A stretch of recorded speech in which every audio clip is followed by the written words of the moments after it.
தவழ்ந்து தவழ்ந்து விழுந்து விழுந்து தமிழ்நாட்டுக்கு திடீர் முதலமைச்சராவே ஆகி ஏதோ கொஞ்சம் விசுவாசமான தொண்டர்களை வச்சிருக்கிற தலைவர்களை கூட வச்சுக்கிட்டு பாம்பும் சாகாம குச்சியும் உடையாம ஒரு கட்சிய ரன் பண்ணிட்டு இருந்தாரு.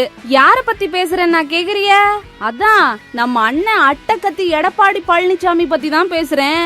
அவரை பத்தி பேச ஒன்னும் இல்லைனாலும் இப்ப அண்ணனோட நிலைமைன்னு ஒண்ணு இருக்குல்ல, அத பத்தி பேசாம எப்படி? அதாவது அஇஅதிமுக ரெண்டா பிரிஞ்சிருச்சுன்னு முறையா அம்மையார் ஜெயலலிதா அவர்களோட இறப்புக்கு பின்னால செய்தியா வந்தப்போ என்னடா இது அம்மாவோட ஆட்சியை இப்படி கவுத்து புட்டிகளே அப்படின்னு எல்லாரும் ஷாக் ஆனோம் இல்லையா?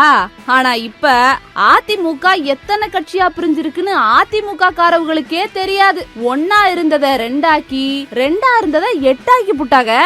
பிஜேபியில கூட்டணி வச்சுக்கிட்ட நம்ம எடப்பாடி அண்ணனும் இப்ப கூட்டணி கட்சியோட தலைவரா இல்லையான்னு அவருக்கே தெரியாது. ஏடிஎம்கேல இருந்த முக்கிய தலைவர்கள் எல்லாரும் தனித்தனி கட்சி ஆரம்பிச்சுட்டாங்க. அண்ணன் மட்டும் இப்ப தனி மரமா நிக்கிறாப்ல. தான் தலையில தானே மண்ணை வாரி போட்ட யானையாட்டம் போயும் போயும் பிஜேபி கூட கூட்டணி வச்சுக்கிட்டு ஏற்கனவே இருந்த தொண்டர்களையும் இழந்துட்டு நிக்கிறாப்ல. இதுல அடுத்த ஆட்சி ஏடிஎம்கே தான் அமைக்க போகுதுன்னு பெருமை பிரச்சாரங்கள் வேற. ஆர்வக்கோளாறு பழனிசாமி அண்ணன், தூக்கத்துல இருந்து எந்திரிங்க. நீங்க இப்ப கனவுல இருக்கீங்க. ஐயோ ஐயோ.